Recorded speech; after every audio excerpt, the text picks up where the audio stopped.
Hi friends, I am Sandeep and you are watching Solar Energy, and today I have got with me Mr. Prasanna Singh, who is the editor and co-founder of Solar Energy. And Solar Energy has recently come out with a report which talks about the solar inverter market in India. So first of all, welcome Prasanna to the show.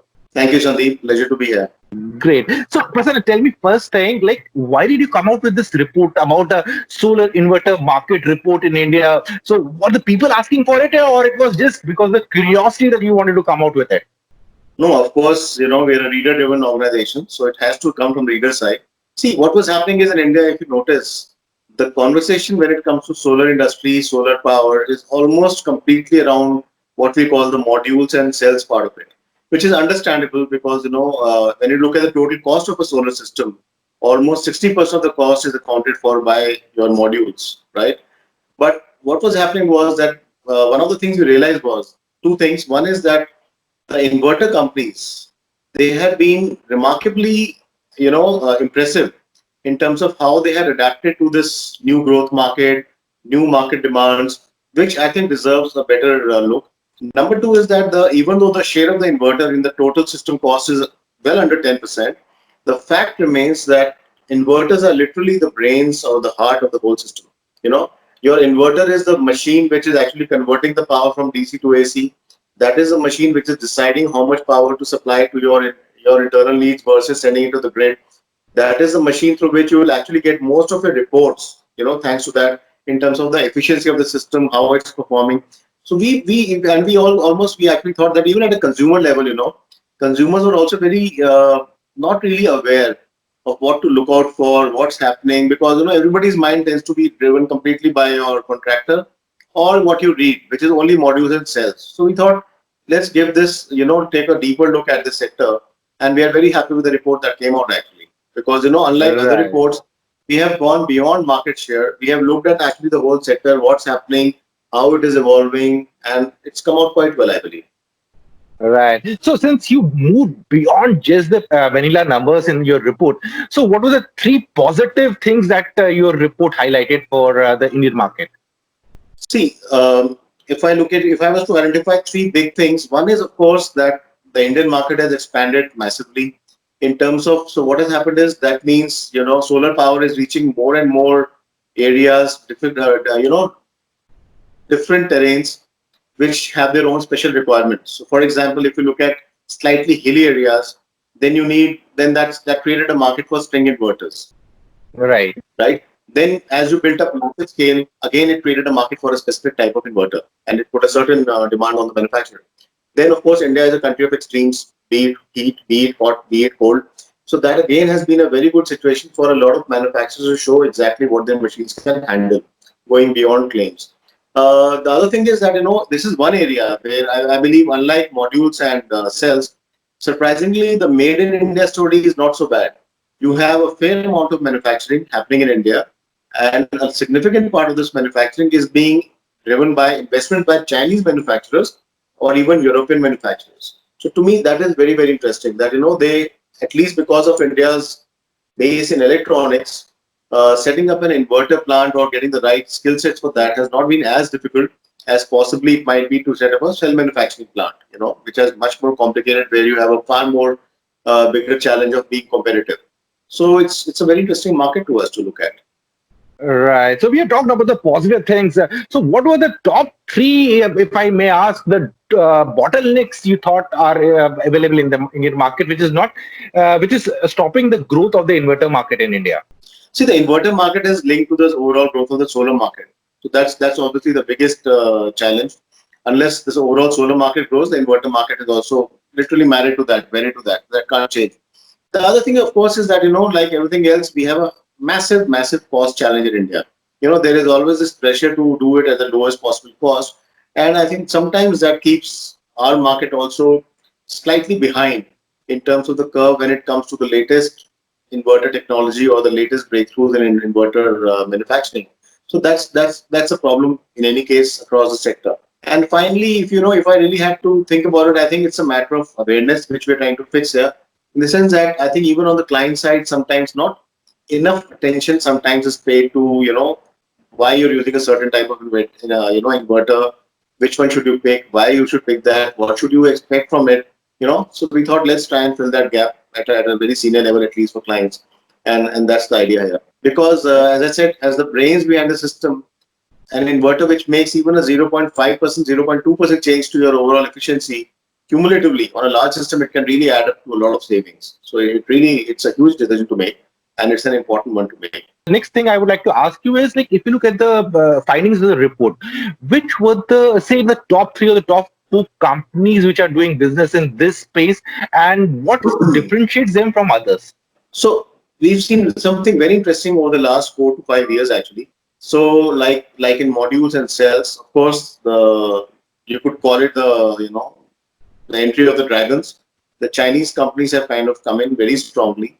And the surprising part is, unlike in a lot of other sectors where people have this perception of China playing the price card, in inverters, I don't think that's necessarily true. In inverters, I find today that Chinese companies are actually uh, kind of course, they're able to match the prices, but pricing is not really their main weapon today. And they have really been far, far more aggressive when it comes to marketing, when it comes to, pushing latest technologies, showcasing their features. For example, whether it is about AI, Huawei talks about lot about AI into their inverters. Some other company will talk about how their inverters have a longer warranty. Somebody else talks about a service network. And those things are very important, because the moment you give a warranty, your service value, only then I'm going to value your service network. It's like if you say I'm giving you a 10-year warranty and you don't have a service network, I don't really take it seriously. So to me, these companies have shown some real intent, and that's the reason. In fact, what has happened is over the last 4 years, the market shares have changed a lot. So you have a company like Huawei, which has come from between 2016 and now they've become number one, not just in India, probably worldwide. And erstwhile leaders like ABB, they sold off that division. But Enphase, ABB, SMA, a lot of these companies have kind of ceded some market share, or not been as successful in protecting whatever strong momentum they had in India. Companies like Sungrow have done very, very well.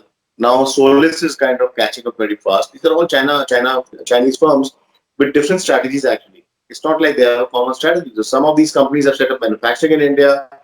Some of these companies have set up a very large service network in India. Different approaches. So it's actually a fascinating market in terms of how they're approaching it. And I certainly don't subscribe to the view that this is a market where every company is doing the same thing. We see every company trying out a different strategy, different approach to win market share and gain customers in India. Right. Prasanna, you told a very interesting thing. You said in this space, Chinese firms are not offering the cheapest thing. So, which companies are offering the cheapest solution? It could be any, actually, but I say it could be a Chinese firm also, but not necessarily your market leader is not necessarily offering you the cheapest inverter. That's my Hmm. point. I'm saying, for example, if you look at the module market, in modules, unless the company finally wins on price, chances are it won't get the deal, because the person setting up the large solar project has won it with a tender, right? And like I had highlighted, even today, most of the largest projects in India are still using polysilicon, not monoPERC, which is a slightly more modern version. So in inverters, we found that companies, what is called the LCOE, least cost of electricity or least cost of energy, that concept becomes very, very important. So companies actually have to convince clients that, look, you might be paying a little extra here, but because my inverter is 0.2%, 0.3% more efficient, this is the savings I'm delivering to you over a period of time.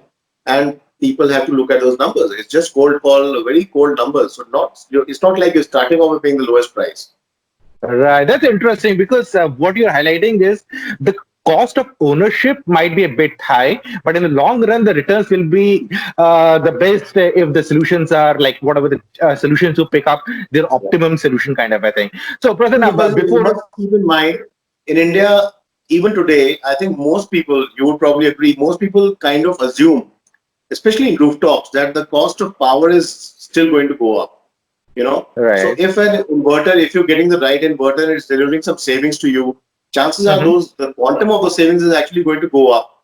So it's, in a way, it's an appreciating asset, so to say. So that also matters. It's very important today, and a lot of people, when they look at the numbers over 15 years, because this is a 25-year, 15-year commitment, and those numbers really add up. So that's what's making a huge difference, right? So now let's talk about the most important thing. What's the outlook for the solar industry in India, solar inverter industry in India? See, like I said, solar inverter industry is wedded to the overall solar industry. So obviously, overall sector has to grow for the inverter industry to also grow with it. The outlook as of now looks positive because despite the fact that, as always, there is a lot of confusion when it comes to government decisions, whether they're going to extend safeguard duty. Today, we heard that safeguard duty will also be carried on, customs duty will also be added on. So, in a way, it's still a market in flux. But if you look at the pipeline of projects, just the pipeline, which is I'm talking about projects which have been won by companies over the last 6 months or the last 1 year, that's a fairly strong pipeline, and we expect to see those projects come up over the next 15 to 18 months.